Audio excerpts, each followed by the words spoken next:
Hello friends, in today's session we are going to discuss the case T.N.Electricity Board versus Bristol Construction and others. Let us first understand this case in brief. This case pertains to a dispute between the T.N.Electricity Board and Bristol Construction Company regarding the construction of tunnels under the Suruliyar Hydroelectric Project.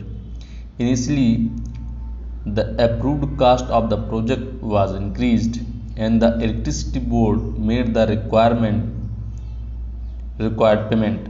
However, the company claimed additional work was done and demanded extra payment, which the board refused. The company requested arbitration, but since the electricity board took no action, it appointed an arbitrator on its own. When the electricity board learned about this, it approached the court arguing that the dispute was not subject to arbitration. The court clarified that the arbitrator himself had the authority to decide which disputes were subject to arbitration.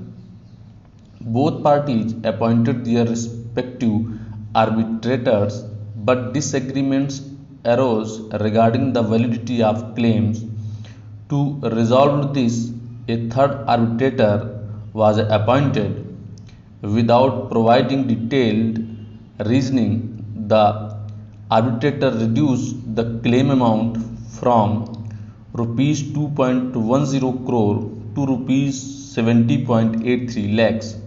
The electricity board found this decision unreasonable and challenged it in court, but both the trial court and high court upheld the arbitral award as valid. The T.N.Electricity Board then appealed to the Supreme Court, which reviewed the decision. The court ruled that an arbitral award can be challenged if it contains an apparent legal error or if the arbitrator exceeded his jurisdiction. In this case, the arbitrator had given his decision without providing any reasons, making it legally flawed.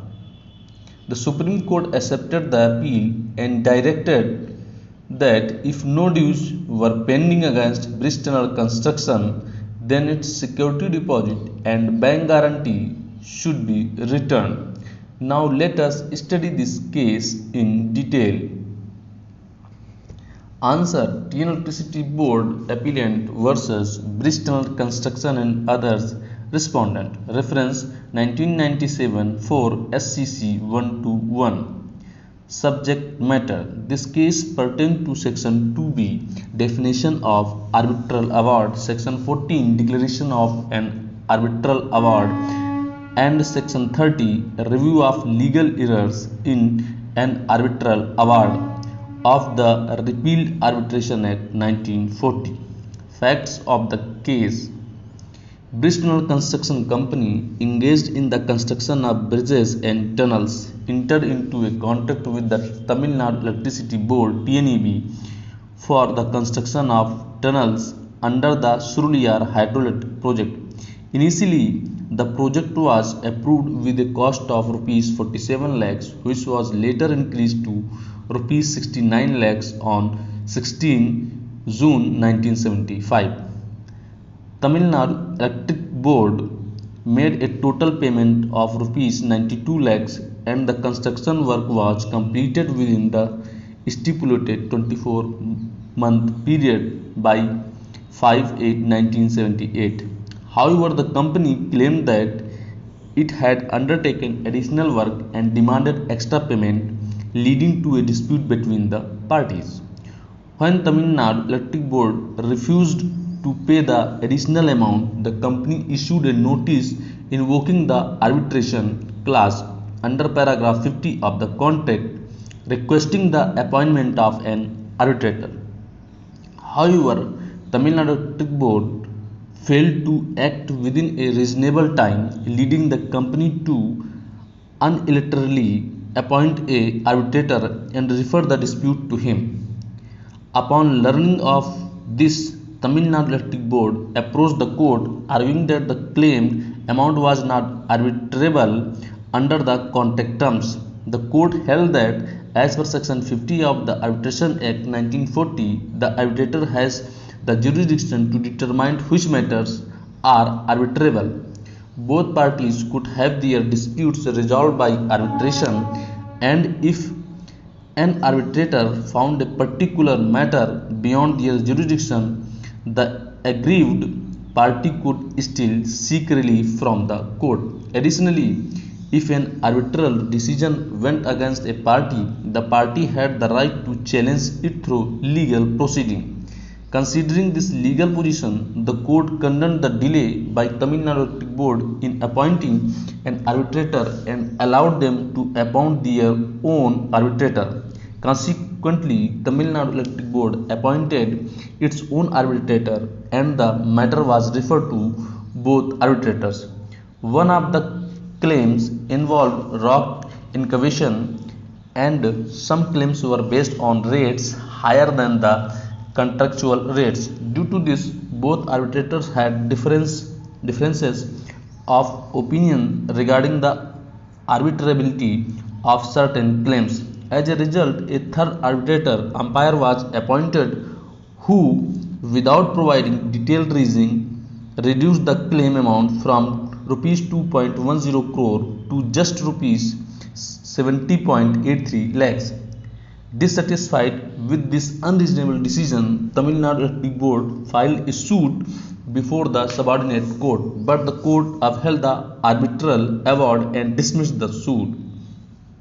Appeal before the High Court. Tamil Nadu Electric Board filed an appeal before the High Court, which upheld the validity of the arbitrators and umpires' decision, holding that the awarded amount of rupees 70 lakhs 83,793 was legal and reasonable. As a result, the High Court dismissed the appeal. Appeal before the Supreme Court. Tamil Nadu Electric Board, obtaining special leave, appealed against the High Court decision before the Supreme Court. The following key questions were raised before the court. First, is an arbitral award invalid if the umpire fails to provide reason for determining the arbitrability of claim? 2. Under what circumstances can an arbitral award be challenged? 3. Did the umpire have the jurisdiction to pass such an award in this case?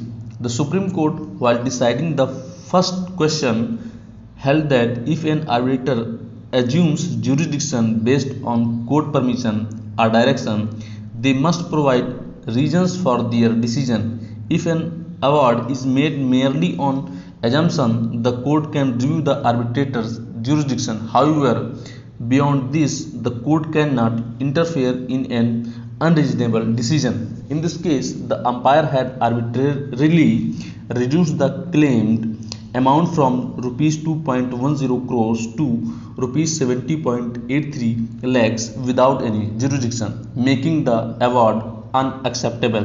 The Supreme Court also held that an arbitral award can be challenged on two main grounds. First, if there is an apparent error on the face of the record. 2. If the arbitrator has exceeded their jurisdiction. If an arbitrator resolves a dispute in accordance with the arbitration agreement, their decision falls within jurisdiction. However, if they overstep the contract terms or ignore the scope of reference, it amounts to jurisdictional error which only the court can examine. Additionally, if an award is based on a misinterpretation of the law, it constitutes an apparent error which can be corrected since the award in the case was not within the prescribed jurisdiction. The Supreme Court held it invalid. Thus, the Supreme Court allowed the appeal and directed that if Bristol Construction Company had no outstanding dues, its security, deposit, and bank guarantee should be returned. Appeal allowed. Legal principle established. 1. If an arbitral award has a jurisdiction defect, it can either be remitted back to the arbitrators for reconsideration or set aside entirely. However, in case of an unreasoned award, the court does not have the power under Section 30 of the Arbitration Act 1940 or Section 31(3) of the Arbitration and Conciliation Act 1996 to review jurisdictional questions.